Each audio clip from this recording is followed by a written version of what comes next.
Let's replace the throttle body on my 2003 Chevy Suburban.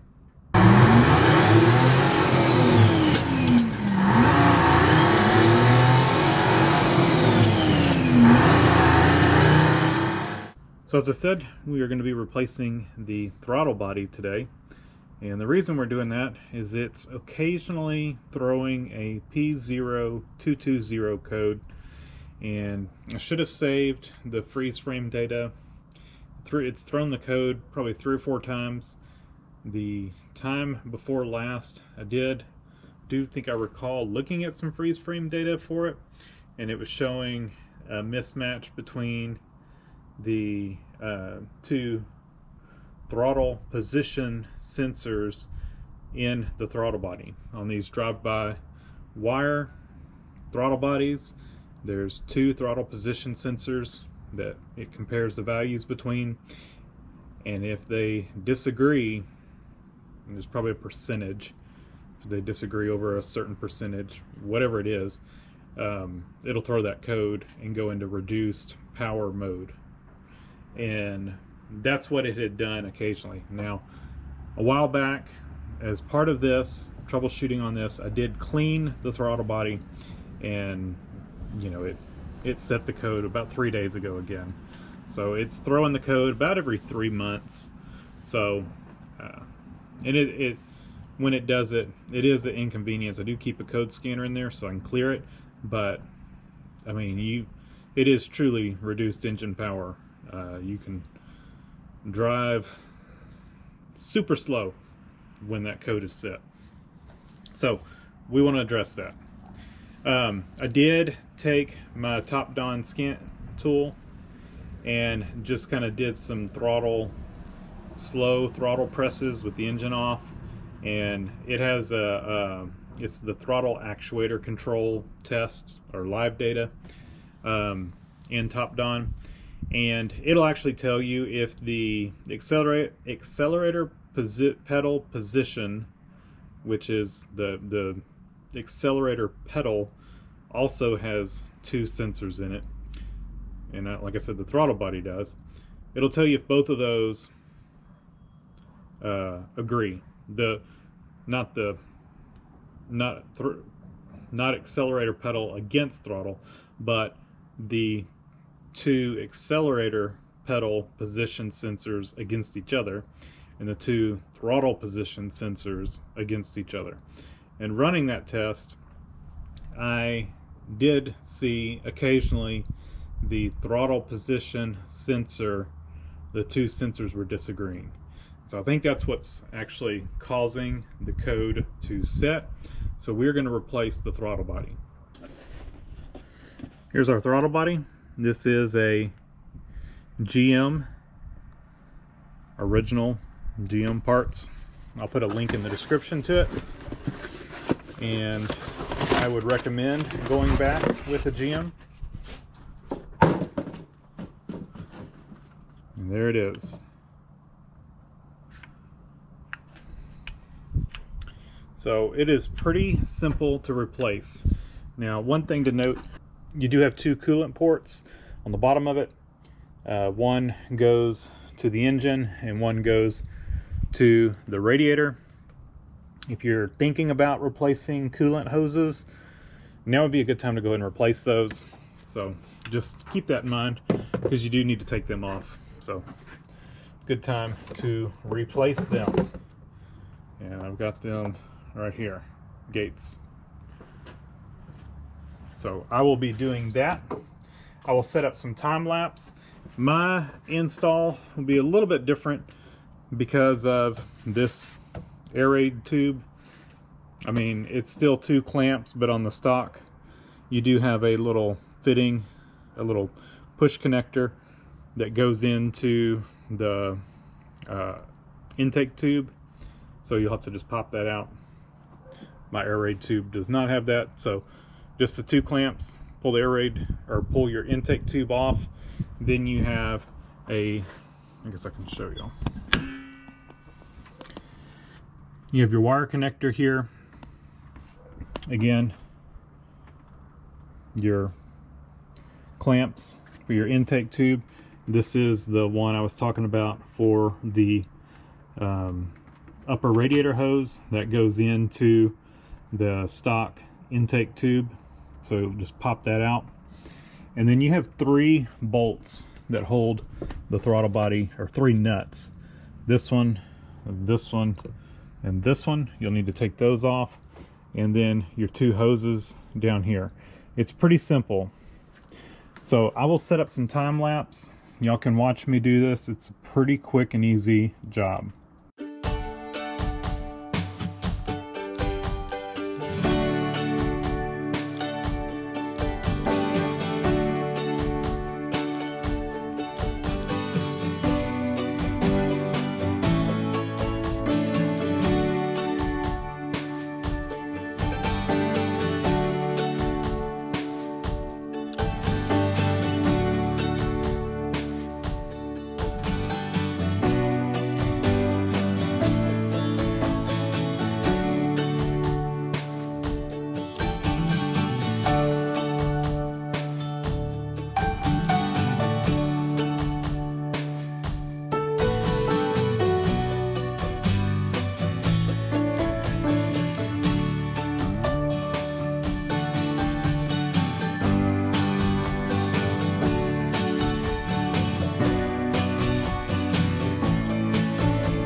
All right, the throttle body part of this was easy. As you can see, it's now much later than when we started. I had to quit for a little bit and come back to it because I needed to go get some clamps. The Gates hoses I bought are smaller diameter. The outside diameter is smaller than the GM hoses. So what that caused was the spring clamps to not fit tight, and I realized that after I started putting the throttle body on, that I could just rotate around. I mean, you could rotate the clamp around the hose after it was on the fitting. So I tried to squeeze them shut a little bit, and I did that on that one, and when I went to go do it on this one, it just was not tightening up, and I did not feel good about it. And so I just slid it on there to keep from dripping coolant, and I didn't have another vehicle here. I had to wait till my wife got home, and once she got home, I went and I actually got some clamps, some screw clamps, and that actually makes it much easier anyway, because I can orientate them where I can get to them easily. That spring clamp that was over there, the one on the engine side, is extremely hard to get to, the spring clamp. And so now we've got You can see that clamp down in there. I can get to that one pretty easily with something like this. Just go in there about like that and get to that clamp, so that works out well. So I did all 4 of those clamps, the 2 on the engine side and the radiator to throttle body. I did screw clamps, and that should make much easier to get this out if I ever need to get it out, just because those are in tough spots. So that's it for that, and we got I just ran them up with the little 1/4-inch impact driver, and then used a little 1/4-inch ratchet to finish tighten them up. They're tight. Don't go over tight on those because this is plastic. You don't want to pull it's like a little nut zert type thing in the plastic. You don't want to pull that out or strip it out, whatever. And then we've got our wire plugged back in. On this, just pull this gray thing out. You may have to get a little pick and get up under here to lift this black plastic up just a little bit, so this silver piece can slide out. Then you can push down on this and unhook it. I forgot to tell you all that. So that's it. Throttle body is replaced. So that's going to do it for this one. I'll put a link in the description to the throttle body. I guess I can put the hoses in there if you want the hoses, but just keep in mind you will need some clamps, and you will have to ditch your spring clamps. I actually like spring clamps, but they didn't feel good. In this application, they were too loose. So yeah, thanks for watching. Leave a comment down below, hit the like button, and subscribe for more.